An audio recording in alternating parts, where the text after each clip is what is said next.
அனைவருக்கும் வணக்கம் பிள்ளைகள். நாங்கள் இன்று தரம் 8 மாணவர்களுக்கான விஞ்ஞான பாடத்தில இன்று நாங்கள் புதிய பாடம், அதாவது ஒலிகள் தொடர்பாகத்தான் படிக்க இருக்கிறோம். இப்போ ஒலிகள் தொடர்பாக நீங்கள் இதுக்கு முதல்ல எங்க படிச்சிருக்கிறீங்க? தரம் 6லயும் தரம்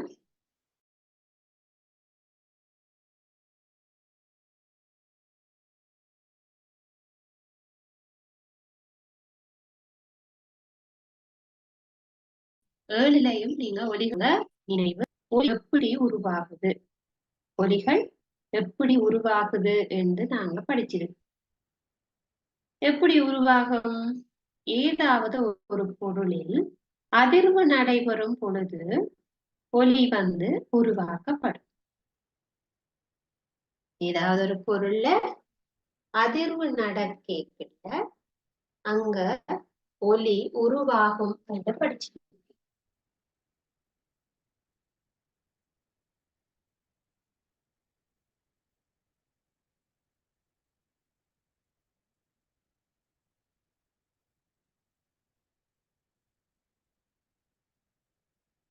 ஒலி எப்படி உருவாகும்? ஒரு இடத்துல அதிர்வு நடக்கல அங்க ஒலி உருவாகும். சரி, அப்ப எங்களோட சூழல்ல நாங்க வித்தியாசமான பல ஒலிகளை கேட்கிறோம். வித்தியாசமான பல ஒலிகளை கேட்கிறோம். உதாரணமாக பறவைகளின் ஒலி கேட்கிறோம், விலங்குகளினுடைய ஒலி கேட்கிறோம், மனிதர்களினுடைய ஒலி கேட்கிறோம், இசைக்கருவிகள்ல ஒலி கேட்கிறோம், என வாகனங்களினுடைய ஒலி கேட்கிறோம், தொழிற்சாலைகளினுடைய ஒலி கேட்கிறோம். சரி, அப்ப நிறைய ஒலிகளை நாங்க கேட்கிறோம்டா அந்த ஒலிகள் எல்லாமே ஏதோ ஒன்றுல இருந்து தானே உருவாகுது. இப்போ ஒரு இசைக்கருவி சத்தம் போடுதுண்டா அந்த ஒரு ஒலி முதல் என்று சொல்லும். ஒலியை தோற்றுவிக்கக்கூடிய பொருட்களை ஒலி முதல் என்று சொல்லும். இதுவும் நீங்க தரம் 7லயே படிச்ச ஒரு விஷயம். ஒலி முதல் என்றா என்ன? ஒலியை உருவாக்குபவை.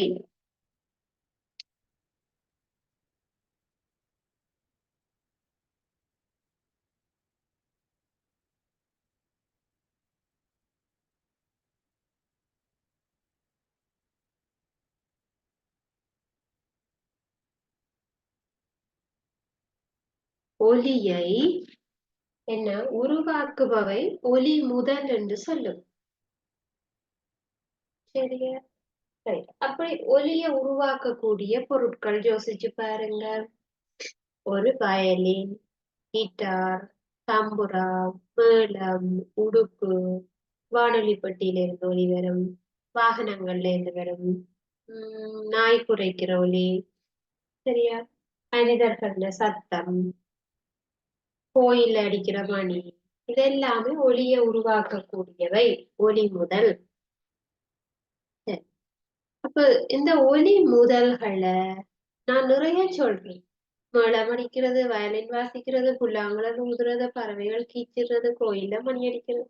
அப்ப இவற்றை நாங்க எப்படி வித்தியாசப்படுத்தி கண்டுபிடிக்கிறோம்?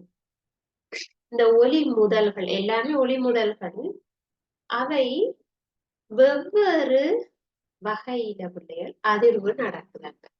இப்போ ஒரு மேளத்தை நாங்க தட்டினா அல்லது அடிச்சாதான் அங்க அதிர்வு உண்டாகும். இதுவே ஒரு புல்லாங்குழல அல்லது நாதஸ்வரத்தை ஊதும் போது அந்த குழாய்க்குள்ள என்ன நடக்குதுன்னா வலி இருக்கு. அந்த வலி அதிரும் போதுதான் ஒலி உருவாக்கப்படுது. இதுவே ஒரு வயலின் எடுத்துக்கொண்டீங்கன்னா அந்த வயலின்ல கிளைகள் இருக்கு. கிளைகள் என்று சொன்னா என்ன பிள்ளைகள்? ஒரு வயலின்ல பாருங்க, நீட்டுக்கு இலைகள் இருக்கு, மெல்லிய இலைகள் இருக்கு.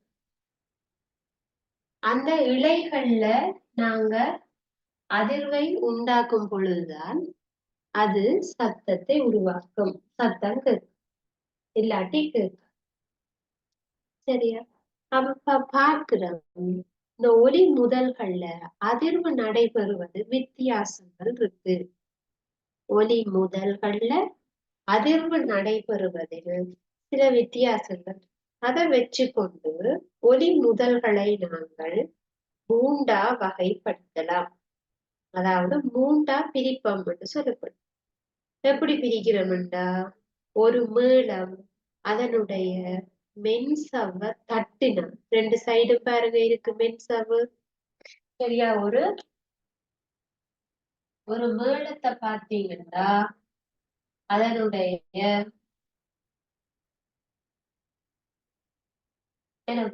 இந்த சைட்ல இருக்கக்கூடிய அந்த மென்சவ்வ தட்டி அதிர செய்கிற தட்ட வேண்டி இருக்கு.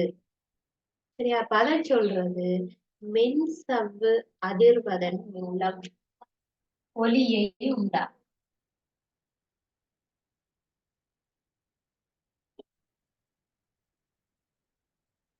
அங்க எப்படி அதிர்வு நடக்குது? சைட்ல தட்டுற மென்சவ்வு அதிர்வுது. அப்போ ஒரு வயலின்ல என்ன நடக்குது? இந்த நீட்டா போற கம்பி மாதிரியான இழை அதிருது.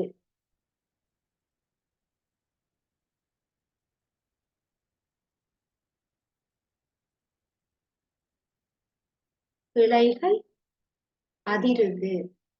அதுவே ஒரு புல்லாங்குழல் அல்லது ஒரு நாதஸ்வரத்தை பார்த்தீங்கன்னா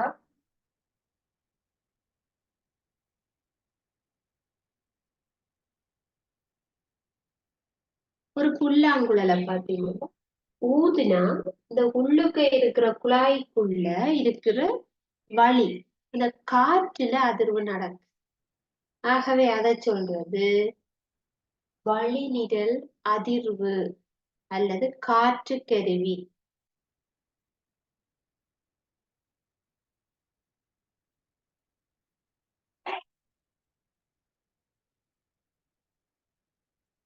வழிநிழல் அதிர்தல் அல்லது காற்று கருவி. இது இழைகள் அதிர்தல் அல்லது தந்திகள் அதிர்தல். இது மென்சவ்வு அதிர்வுதல் அல்லது கொட்டற்கருவிகள். அப்ப இவ்வாறாக ஒரு ஒலி முதல நாங்கள் மூன்றாக வகைப்படுத்தலாம். மென்சவ்வு அதிர்வதன் மூலம் ஒலி எழுப்பக்கூடியவை, வழிநிழல் அதிர்வதன் மூலம் ஒலி எழுப்பக்கூடியவை, இழைகள் அதிர்வதன் மூலம் அல்லது தந்திகள் அதிர்வதன் மூலம் ஒலியை உருவாக்கக்கூடியது. சரியா? இப்ப 3 வகைகள் இருக்கு ஒலி முதல்ல. இப்படியே உங்களோட சுற்றாடல்ல அடிக்கடி கேட்கிற சில ஒலிகள்ல யோசிச்சு பாருங்க.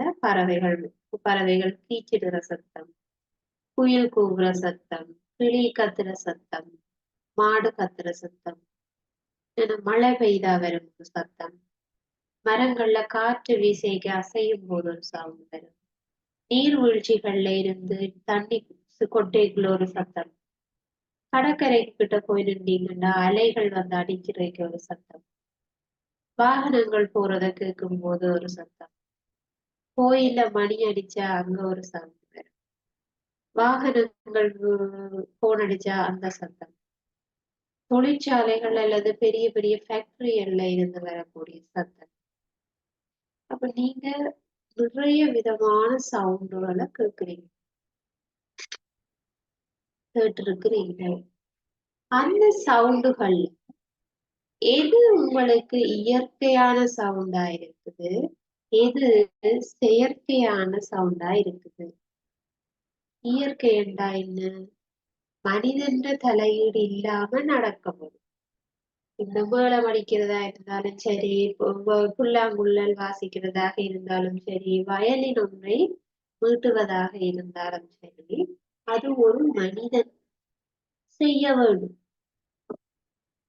மனிதன் இல்லாம சும்மா மேளம் தட்ட பாட்டுல அடிக்குமா பிள்ளைகள்? இல்லத்தானே. அப்ப அது மனிதனால் செய்யப்பட்டால் அது செயற்கையான ஒலி. ஒரு மனிதனால் தட்டப்பட்டோ, ஊதப்பட்டோ, அடிக்கப்பட்டோ, இசைக்கப்பட்டோ உருவாக்கப்படுகின்ற ஒலிகள் யாவும் செயற்கையானவை. அதுவே சில சமயம் மழை கொட்டிக்குள்ள வர சவுண்ட், இடி இடிக்கிற சத்தம், சரியா? அங்கால காற்று வீசும் போது வரக்கூடிய சத்தம், பூனையின் சத்தம், பூனை கத்துறது, அதெல்லாம் பிள்ளைகள் இயற்கையான சத்தம். சொல்லு. இயற்கையானதா மனிதன் எதுவும் செய்யாமலேயே சத்தம் வரும். சரி, இப்ப செயற்கையானதுண்டா மனிதனால் செய்யப்பட்டது. தொழிற்சாலைகள்ல இருந்த வார சத்தம், வாகன மூடைக்குள்ள வார சத்தம், கோயில மணியை அடிச்சா வார சத்தம், நாங்க பாட்டு பாடினா வார சத்தம், இன்ஸ்ட்ருமெண்ட்டுகள், மியூசிக்கல் இன்ஸ்ட்ருமெண்ட்டுகளை வாசிக்கக்குள்ள வர எல்லா சவுண்டுகளையும் செயற்கையானவை. அதாவது அதை நாங்க தான் பிள்ளைகள் இசைச்சு அதுல இருந்து சவுண்ட வர வைக்கிறோம். நாங்க தட்டி, நாங்க ஊதி, நாங்க வாசிச்சு தான் அதுல இருந்து சவுண்ட எடுக்கிறோம் என்றால் அது செயற்கையான சவுண்ட், செயற்கையான ஒலி. சரியா? அப்ப ஒலிகள் ரெண்டு வகைப்படும். செயற்கையான ஒலி, இயற்கையான ஒலி. ஒலி முதல்கள் மூன்று வகைப்படும். அவை மென்சவு அதிர்வதன் மூலம் ஒலி எழுப்புபவை, வளி அதிர்வதன் மூலம் ஒலி எழுப்புபவை, இழைகள் அல்லது தந்திகள் அதிர்வதன் மூலம் ஒலியை எழுப்புபவை என்று சொல்லும். சரியா? அதே மாதிரி உங்களோட புத்தகத்துல இயற்கையான ஒலிகள், செயற்கையான ஒலிகள் மற்றும் அதன் ஒலி முதல்களுக்குரிய படங்களும் தரப்பட்டிருக்கு. சரியா? இப்போ பார்ப்போம். புத்தகம் இருக்கிற ஆட்கள் எடுத்து வச்சு கொள்ளும்.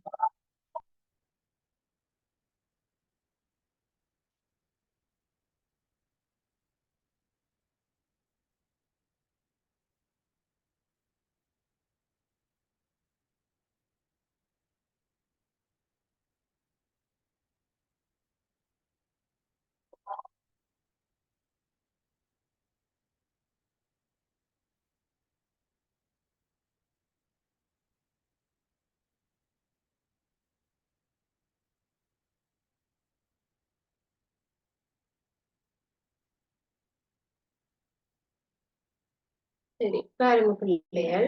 ஒலி எமது சூழலில் நாம் பல்வேறு ஒலிகளை செவிமடுக்கின்றோம். பல்வேறு ஒலிகளை செவிமடுக்கின்றோம். பொருட்களில் நிகழும் அதிர்வினால் ஒலி பிறப்பிக்கப்படுகிறது. பொருட்கள்ல நடக்கிற அதிர்வு அது நீங்கள் ஏற்கனவே என்ன செய்துட்டீங்கள்? ஏற்கனவே பொருட்கள்ல இந்த அதிர்வு நடக்கிறதுனால வருமன்றது 7ஆம் ஆண்டிலேயே படிச்ச விஷயம். 7ஆம் ஆண்டுல படிச்ச விடயங்கள். சரியா? ரைட். அதே மாதிரி ஒலி முதல்கள். ஒலி முதல்கள் என்றா என்ன? ஒலி முதலண்டா ஒலிய பிறப்பிப்பவை. பாருங்க, இதற்கு ஏற்ப ஒவ்வொரு ஒலி முதலில் இருந்து ஒலி பிறப்பிக்கப்படும் முறை ஒன்றிலிருந்து ஒன்று வேறுபட்டதாகும். ஒலியை பிறப்பிக்கும் போது அதிர்வுறும் பகுதிகளுக்கு ஏற்ப ஒலி முதல் 3 வகைப்படும். என்னென்ன வகை என்று பார்த்த நாங்கள் மென்சவ்வு அதிர்வதன் மூலம் ஒலியை எழுப்புபவை, வளி நிழல்கள் அதிர்வதன் மூலம் ஒலியை எழுப்புபவை, இழை அல்லது கோல்கள் அதிர்வதன் மூலம் ஒலியை எழுப்புபவை. பாருங்க, அந்த மூன்றுக்கும் உரிய உதாரணத்துக்கு படங்கள் தரப்பட்டிருக்கு. பாருங்க, மென் சவ்வு அதிர்வதன் மூலம் ஒலியை எழுப்பக்கூடிய கருவிகள் தந்தது. மேளம், மத்தளம், உடுக்கு, தபேலா, சரியா, மிருதங்கம், இதெல்லாம் என்ன தட்டினா ஒலி எழுப்பும். ரபான் எல்லாம் தட்டினால்தான் சத்தம் வரும். அதனாலதான் மென் சவ்வை அதிரச் செய்தல் என்று சொல்லும். இதுவே வழி நிரல் அதிர்வதன் மூலம்டா கொம்பு, புல்லாங்குழல், நாதஸ்வரம், சரியா, சங்கு, இவையெல்லாம் வழி நிரலை அதிர்வடைய செய்யும். ஊதினா சவுண்ட்.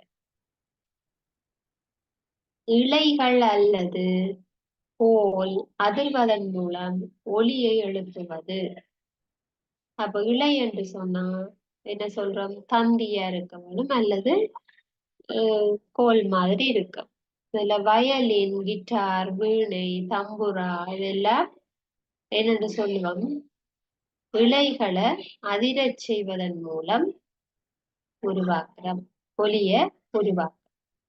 இப்ப இதுல பாருங்க, உங்களுக்கு எமது சுற்றாடலில் அடிக்கடி கேட்கும் சில ஒலிகள் இயற்கையாக ஏற்படுவதுடன் சில ஒலிகள் செயற்கையாக ஏற்படுத்தப்படுகின்றன.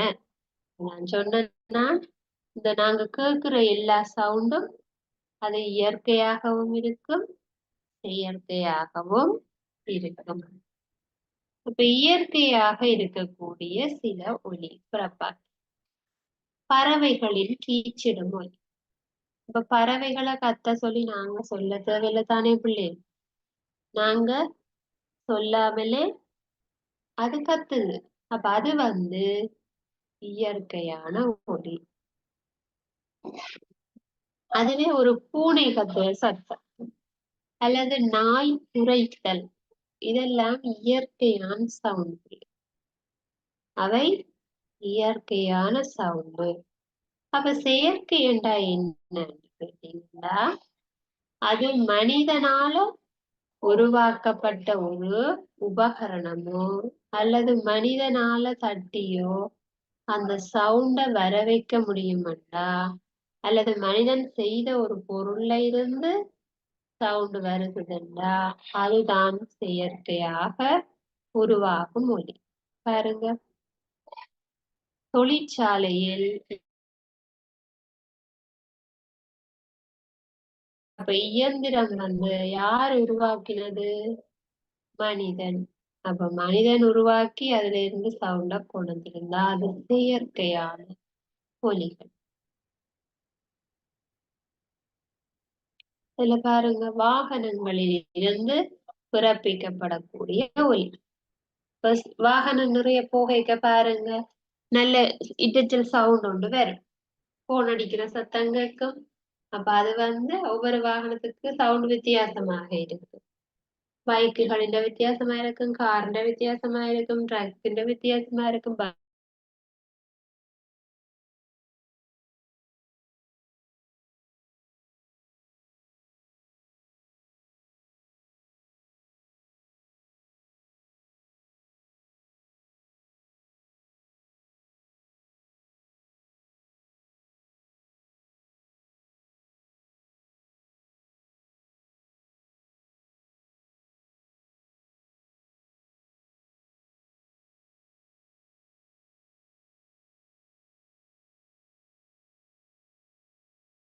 பஸ்ஸுகள வித்தியாசம், ட்ரெயினோட வித்தியாசமான ஒலி மனிதனால் உருவாக்கப்பட்ட வாகனம்.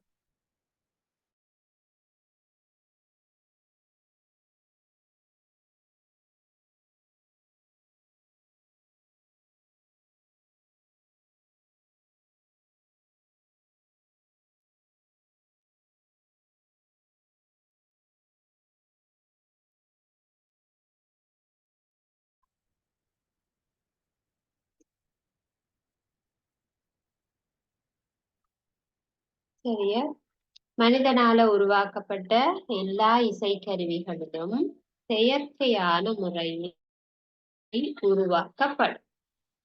இப்ப அடுத்ததா நாங்க பார்ப்போம். அதிர்வு என்று சொல்லப்படுவது ஒரு பொருள்ல அதிர்வு நடந்தா தானே பிள்ளைகள் சவுண்ட் வருகிறது. அந்த அதிர்வு ஒரு செகண்டில் எத்தனை அதிர்வுகள்? சரியா? ஒரு செகண்ட்ல வெவ்வேறு அதிர்வுகளை உண்டாக்கினா அதுதான் அதிர்வு மீறுதல். பாருங்க, ஒரு செயற்பாடு இருக்கு 5.1. தேவையான பொருட்கள்ல ஓகன் இருக்கு, பியானோ இருக்கு, அதிர்விசை கருவி சைலோபோன்னு சொல்றது செய்முறை. ஓகன், பியானோ, அதிர்விசை கருவி ஆகியவற்றில் உள்ள ஒன்றுக்கொன்று தொலைவில் உள்ள 2 சாவிகளை அழுத்தவும். ஒலிகளை கேட்கவும். பியானோவுக்கோ அல்லது ஓகன்ட ஒரு 2 சைட்ல இருக்கிற வேற வேற சாவிகளை அழுத்துங்க. அந்த தந்திகளை நாங்க அழுத்தேக்கல. இந்த 2 ஒலிகளுக்கு இடையிலும் வேறுபாடு இருப்பதை உணர்ந்திருப்பீர்கள். எங்கேயாவது தட்டின சந்தர்ப்பம் இருந்தா ஞாபகப்படுத்தி பாருங்க. பியானோல எல்லாம் ஒரு ஒரு கட்டையிலிருந்து அடுத்த கட்டையை தட்டைக்குள்ள வேற வேற ஒலிதான் கேட்கும். ஒன்றுக்கொன்று அருகிலுள்ள 2 சாவிகளை தொடர்ச்சியாக இசைக்கவும். அதாவது 7 ஸ்வரங்களுக்கு அமைவா சரிகம பதனி என்று நாங்க அதை வாசிச்சோம்னா வெவ்வேறு ஸ்வரங்களை அதுல வாசிக்க முடியும். சரியா? அப்ப அவற்றை நீங்கள் செவிமடுங்கள் சொல்லி. இவ்வேறுபாட்டுக்கான காரணம் என்ன? அதாவது நீங்க உருவாக்கின அந்த கருவியில இருந்து வேற வேற சவுண்ட எப்படி எடுத்தீங்க? வேற வேற சவுண்ட எப்படி எடுக்கிறீங்க? அதாவது ஒரு பியானோல அல்லது ஒரு ஓகன்ல எப்படி வேற வேற சவுண்ட் வருது? ஒவ்வொரு தந்திகளை நீங்க தட்டேக்கையும் பாருங்க. ஒன்று நல்ல சவுண்டா இருக்கும், ஒன்று நார்மல் சவுண்டா இருக்கும். சரியா? அந்த வித்தியாசத்தை எப்படி நீங்க உணர்றீங்கடா, அந்த 2க்கும் இடையில அதிர்வு மீடுறன் வித்தியாசப்படுது. அந்த 2 சாவிகளுக்கும் இடையில என்ன வித்தியாசம் இருக்குன்னா அதிர்வு மீடுறன். அதிருகின்ற அளவு வித்தியாசம். அதனாலதான் வேற வேற சவுண்ட் கேக்கு. அப்ப சவுண்ட் வித்தியாசப்படுறதுக்கு காரணம் இந்த அதிர்வு மீடுறன்ல நடக்கிற வேறுபாடுதான். பாருங்க, ஒலி முதல் ஒன்றின் மூலம். ஒலி முதல் என்றா என்னன்னு சொன்னான்?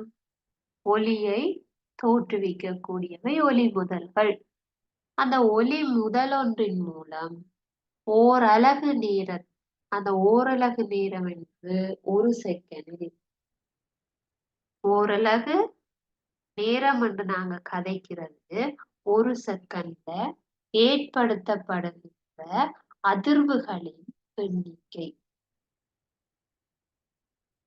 சரியா? ஒரு செகண்ட்ல அல்லது ஓரலகு நேரத்துல ஏற்படுகின்ற அதிர்வு. ஒரு செகண்ட்ல எவ்வளவு நேரம் அதிரும்? ஒரு செகண்ட்ல எத்தனை தரம் அதிரும்? வைப்ரேட் பண்ணும். அதைத்தான் ஏற்படுது அதிர்வு மீடுறன். சரியா? யாதாயினும் ஒரு பொருள் செகனுக்கு 50 அதிர்வுகளை ஏற்படுத்துகிறது. அதாவது ஒரு செகண்ட்ல 50 தரம் அதிரும் என்று சொன்னால் அந்த பொருளுக்கான அதிர்வு மீடுறன் 50 Hz என்பது ஹெர்ட்ஸ். 50 ஹெர்ட்ஸ் ஆகும். ஒரு செகண்ட்ல 50 தரம் அதிர்ந்தால் 50 ஹெர்ட்ஸ். ஒரு செகண்டில் 100 அதிர்வுகளை ஏற்படுத்தினால் 100 ஹெர்ட்ஸ். விளங்குதா? அப்ப அதிர்வு மீடுதலினுடைய அலகு என்ன? அதிர்வு மீடுதலினுடைய அலகு என்ன? ஹெர்ட்ஸ். அதிர்வு மீடுதன Hz என்கின்ற குறியீட்டில தான் குறிப்பிடுவோம். அதிர்வு மீடுதன ஹெர்ட்ஸ் என்கின்ற அலகில நாங்க குறிக்கிறது வழக்கம். பாருங்க, அதிர்வு மீள்திறனை அளக்கின்ற சர்வதேச அலகு ஹெர்ட்ஸ், HZ ஆகும். சரியா? ரைட். இந்த மீடுறன் வித்தியாசப்படுறதுனாலதான் எங்களுக்கு சவுண்ட வித்தியாசப்படுத்தி கேட்க முடியும். இல்லாட்டி எல்லாமே ஒரே மீடுறன்ல இருந்தா ஒரே சவுண்ட் தான் இல்லையா? இப்ப உங்களுக்கு அடுத்ததாக இருக்கக்கூடிய செயற்பாடு 5.2. அப்ப இத பாருங்க. இதுல ஒரு உபகரணம் ஒன்று காட்டப்பட்டிருக்கு. இந்த உபகரணத்துக்கு பெயர் இசைக்கவை. இதுக்கு என்ன பெயர்? இசைக்கவை. டியூனர் என்று சொல்லுவோம். இந்த இசைக்கவை வந்து எங்க இருக்குன்னா ஆய்வு கூடத்துல இருக்கு. வேற வேற அளவுல இருக்க முடியும். இந்த நீளம் வந்து வேற வேற அளவுல இருக்கு. மிக சின்னதுல இருக்கு கொஞ்சம் கொஞ்சமாக பெரிதாகி பெருசு வரைக்கும் இருக்க போகும். அப்ப இதுல உங்களுக்கு 2 இசைக்கவையை அவை காட்டி இருக்கு. ஒரு சின்ன இசைக்கவை, ஒரு பெரிய இசைக்கவை. இந்த 2 படத்தையும் முடிஞ்சா கேட்டுக்கொள்ளுங்க. ஒரு பெரிய இசைக்கவை, ஒரு சிறிய இசைக்கவை, 2 வடிவம். இப்ப பார்க்கிறோம். இந்த நீண்ட புயத்தை உடைய இசைக்கவையை அதிரச் செய்து உண்டாகும் ஒலியை செவிமடுங்கள். அவ பெருசா இருக்கிற இத நாங்க ஏ என்று வைப்போம். இந்த ஏ என்ற இசைக்கவைய அதிரச் செய் இந்த அடியில பிடிச்சிட்டு பிள்ளைகள், இந்த கீழே இருக்கிற அடியில இதுல கைய பிடிச்சிட்டு இந்த நுனிய ஏதாவது ஒரு பொருள்ல தட்டுங்க. தட்டினா அந்த கம்பி அதிரும். சரியா? அந்த அதிர்வு எப்படி, அந்த சத்தம் வந்து எப்படின்னு பாரு. அதுவே இந்த சின்ன புயம் கொண்டது இருக்குதானே, இந்த சின்ன புயம் இத கொண்டு போய் அந்த அடியில இதுல பிடிச்சு கொண்டு இந்த நுனிய வந்து ஏதாவது ஒரு பொருள் இது அடிச்ச மாதிரி அதையும் அடிச்சிட்டு சவுண்ட கேளு.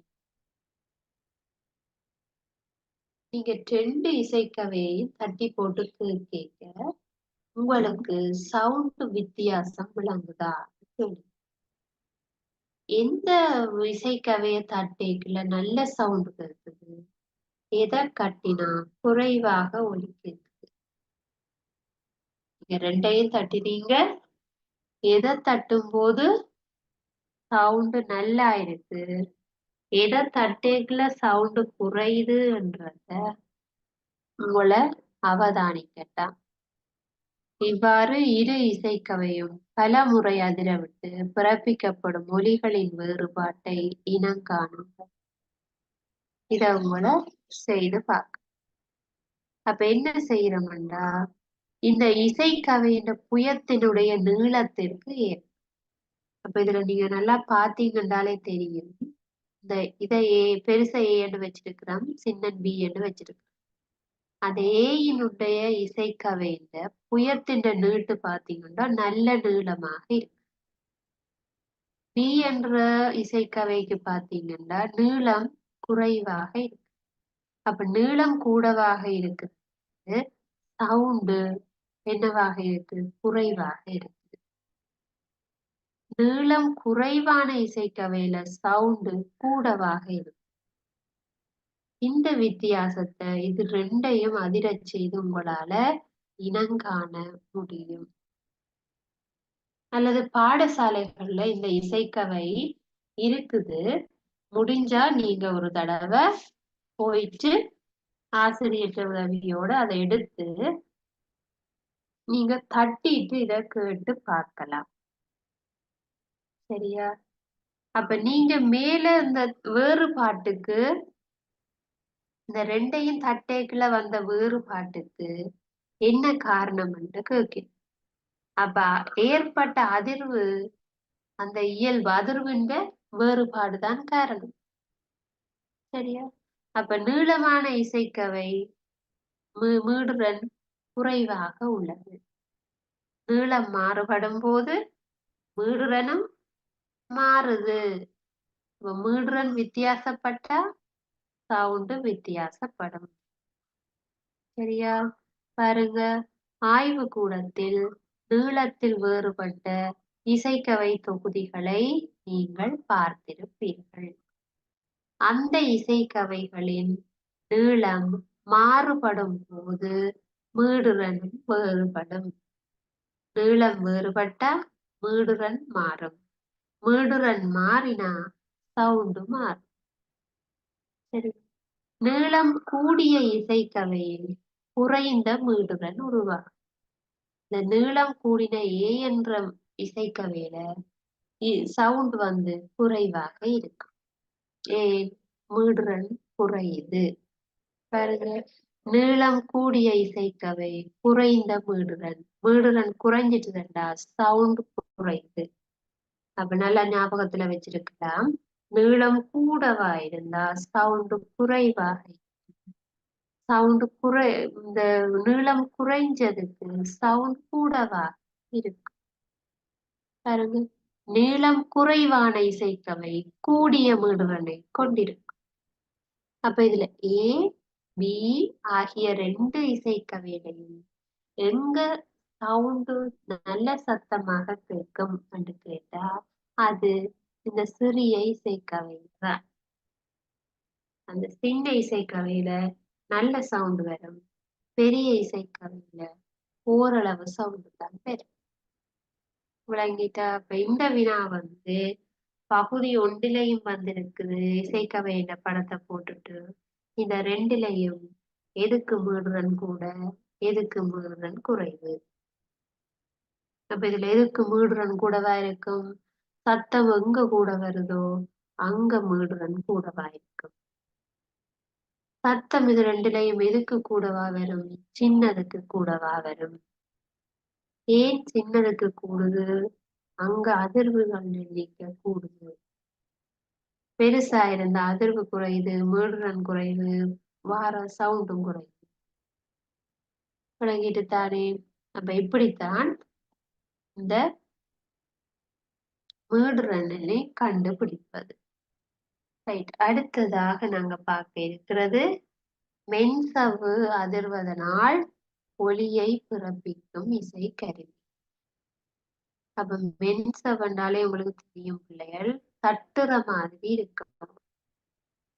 மேளம், ரபான், பறை, உடுக்கு, சரியா, மிருதங்கம், இந்த மாதிரி தபேலாக்கள், இவையெல்லாம் மென்சவ்வினை தட்டும் போது அல்லது அதிர செய்யும் போது, அடிக்கும் பொழுது நல்ல சவுண்ட் ஒன்று. எதுக்கு? மென்சவ்வு அதிரும் போது ஒரு சவுண்டு வரக்கூடிய இசைக்கருவிகளை சொன்னா. அப்ப அப்படி ஒரு இசைக்கருவிகளை உங்களை செய்து பார்க்க. சரியா? அப்ப என்னென்ன செய்து பார்க்கட்டாமண்டா, செயற்பாடு 5.3 உள்ள மாதிரி செய்து பாருங்க சொல்லப்படும். மிகவும் சிம்பிளான ஒரு செயற்பாடு பிள்ளைகள், பாடசாலையில செய்து நீங்க பார்க்கலாம். இதை நீங்க வீட்டிலையும் செய்து பார்க்கலாம். ஓரளவுக்கு கொஞ்சம் பெரிய பலூன் ஒன்று எடுத்து ஒரு பிளாஸ்டிக் கிண்ணம் ஒன்று எடுக்கட்டும். இது உங்களோட பொத்துலயே செய்யலாம். உங்களுக்கு வழங்கப்பட்டுள்ள பலூனின் வாயை உருவில் காட்டியவாறு வெட்டி கொள்ளுங்க. இப்போ ஓரளவுக்கு அந்த வாய்ப்பகுதியை வெட்டுங்க. பின்பு பலூனிலுள் கிண்ணத்தை இந்த பலூனுக்குள் பக்கமாக இந்த கிண்ணத்தை வைக்கிறேன். வச்சிட்டு பலூனின் நுனியை ரப்பர் நாடாவால் கட்டி கொள்க. சரியா? பலூனை நுனியில ரப்பர் நாடாவால இப்படி கட்டி விடட்டேன். பாருங்க, அவை படத்துல கீறி காட்டியிருக்கேன். எந்த அளவுக்கு கட் பண்றது, அதுக்கு பிறகு எப்படி வைக்கிறது. சரி, அமைத்த பறையின் மீது தட்டி ஒலி எழுப்புறதாண்டு விசாரிக்கிறது உங்களோட செவிமடுக்க. இப்ப இந்த நீங்க வச்சிருக்கிற இந்த ரப்பர் இது மத்திய பகுதியில இருந்திருக்கு. எங்க அந்த இந்த நீங்க உள்ளுக்கு வச்சிருக்கிறீங்க தானே பிளாஸ்டிக் கிண்ணம், அது நடுவுல இருக்குது. அதுக்கு மேல இந்த பலூன் இருக்கு. இந்த பலூனுக்கு நடுவுல நீங்க பிடிச்சு இழுத்தீங்கன்னா அல்லது தட்டுனீங்க ஒரு சத்தம் உண்டு வரும். சரியா? சரி. பின்பு பலூனின் கீழ் முனையை இழுத்து பலூனில் பலூன் பறையில் பலூன் மென்சவ்வு இழுபடும் அளவை கூட்டி. இப்ப இது நீங்க லூசா விட்டுருக்கிறீர்கள் என்றா இன்னும் நல்லா டைட் பண்ணி இழுத்து போட்டு பலூனை நல்லா பலூன் இழுபடும் தானே பிள்ளைகள், கொஞ்சம் நல்லா இழுத்து டைட் பண்ணி போட்டு இப்ப உங்களை இத இழுத்து பார்க்கட்டும். இந்த பலூன் மேல் பகுதியை இழுத்து பார்க்கட்டும். இப்ப சவுண்ட் என்ன செய்யும்? வித்தியாசப்படும். நீங்கள் முதல் நோமலா விட்டுட்டு தட்டேக்குள்ள சவுண்ட் எப்படி இருந்தது, இத நல்லா இழுத்து புடிச்சிட்டு தட்டும்போது எப்படி இருந்ததுன்னு கேட்பீங்க. அப்ப நீங்க நோமலாக இப்படி இறுக்கமா இல்லாத போ தட்டுனீங்கன்னா பெருசா சவுண்ட் வராது. ஆனா நல்லா இழுத்து டைட்டா இறுகி கட்டி ரப்பர் நாடாவல போட்டுட்டு இத இந்த உள்ளுக்க இருக்கிற இந்த ரப்பரை அல்லது இந்த பிளாஸ்டிக் இந்த பலூனை வந்து பிடிச்சு இழுத்தா சவுண்ட் வந்து நன்றாக கேட்கும். அதாவது மென்சவ்வினை இறுக்கும் பொழுது மென்சவ்வினை இறுக்கும் பொழுது எங்களால் நல்ல சவுண்டை கேட்க முடிகிறது. பலூன் மென்சவ்வு அந்த மென்சவ்வு வந்து இழுபட்டிருக்கிற அளவு கூட்டினவண்டா சவுண்ட் வித்தியாசத்தை நன்றாக கேட்க முடியும். சரி, சில பேர் தான் பிள்ளைகள் அந்த மைனூட்டா நல்ல இது நுணுக்கமாக பார்த்து அந்த வித்தியாசத்தை கண்டுபிடிப்பார்கள். பலூன்ல மென்சவ்வு ஈர்க்கப்படும் பொழுது, அதாவது நல்லா இழுத்து வைக்கும் பொழுது, அளவு அதிகரிக்கும் பொழுது உண்டாகின்ற ஒலி வேறுபடுவது தெளிவாகும். அப்ப அது என்ன செய்யுது? நன்றாக ஈர்க்கப்பட்டிருக்குன்றா என்ன? நான் இழுத்து சொருகி என்ன செய்திருக்கிறோம்? நல்லா ஃபிட் ஆக்கி இருக்கிறோம். அப்ப இழுவை அதிகரிக்கும் பொழுது ஒலியும் என்ன செய்யுது? அதிகரிக்குது. ஒலியின் அளவு அதிகரிக்குது. மென்சவ்வு அதிரும் பொழுது ஒலியை பிறப்பிக்கும் உபகரணங்கள் தொடர்பாக மேலும் அறிவதற்காக பின்வரும் செயற்பாட்டில் ஈடுபடும்.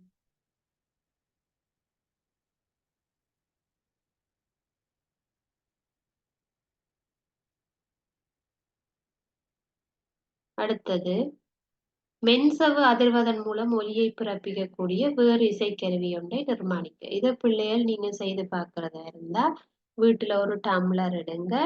டம்ளர் எடுத்துட்டு ஒரு பலூன் உண்டு வந்து சில பேர் உடைஞ்ச பலூன், இந்த உடைஞ்ச பலூன்ட்டா அதுல பாதி துண்டு இருக்குன்னு தானே, அந்த துண்டை எடுத்து அந்த நீங்க வச்சிருக்கிற டம்ளர்ன்ற வாய்ப்பகுதி இருக்குத்தானே, அந்த வாய்ப்பகுதியை சுத்தி போட்டுட்டு ஒரு இதொண்டு இழுத்து போடுற எலாஸ்டிக் மாதிரி ஏதாவது போட்டு அதை டைட் பண்ணிட்டு அந்த உள்ளுக்கு இருந்த நடுவில் அதை பிடிச்சு பிடிச்சு இழுத்து இழுத்து விட்டீங்களா நல்ல சவுண்ட் ஒன்று கேட்க முடியல. அந்த டம்ளருக்குள்ள அது நல்ல சவுண்டா கேட்கும். சரி, அதுவும் ஒரு மென்சவ்வின் மூலம் அதிரக்கூடிய கருவிதான். சரியா? அப்ப இன்றைக்கு நாங்க படிச்சது முதல்ல இருந்து பார்ப்போம் ஒலிகள் தொடர்பாக. அப்ப ஒலிகள் எப்படி உருவாகுது? அதிர்வதன் மூலம் உருவாகுது. ரைட்? ஏதாவது ஒரு பொருள்ல நிகழும் அதிர்வினால் ஒலி உருவாகுது. அதிர்வினால் ஒலி உருவாகும். இதற்கேற்ப ஒவ்வொரு ஒலி முதலில் இருந்தும் ஒலி பிறப்பிக்கப்படும் முறை ஒன்றிலிருந்து ஒன்று வித்தியாசப்படுது.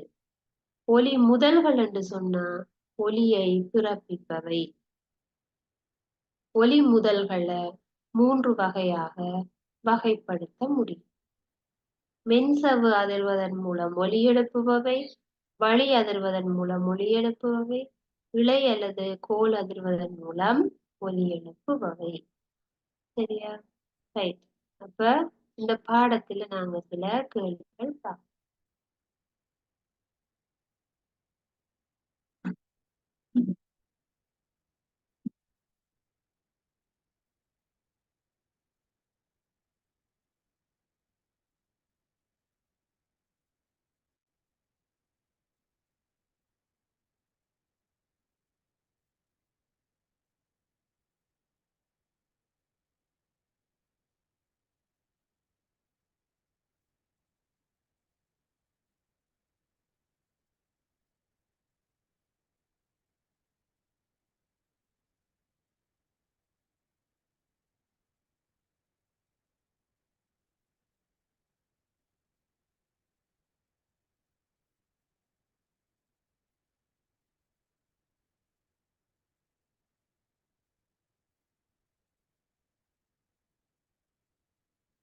ஒலி எவ்வாறு உருவாகிறது? ஒலி முதல்கள் என்றால் என்ன?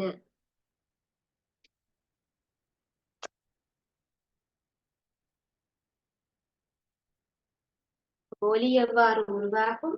அதிர்வின் மூலம் உருவாக்கப்படும். சரியா? ஒலி அதிர்வதன் மூலம் உருவாக்கப்படும். ஒலி முதல்கள் என்றால் என்ன? ஒலியை உருவாக்கக்கூடியவை. ஒலியை உருவாக்கக்கூடியவை ஒலி முதல்கள் என அழைக்கப்படும். இன்றைய வகுப்புல உங்களுக்கு ஏதாவது டவுட் இருந்தா நீங்க கேட்கலாம் இல்லையா? இல்லாட்டி நாங்க அடுத்த வகுப்புல இதனுடைய தொடர்ச்சியை பார்ப்போம்.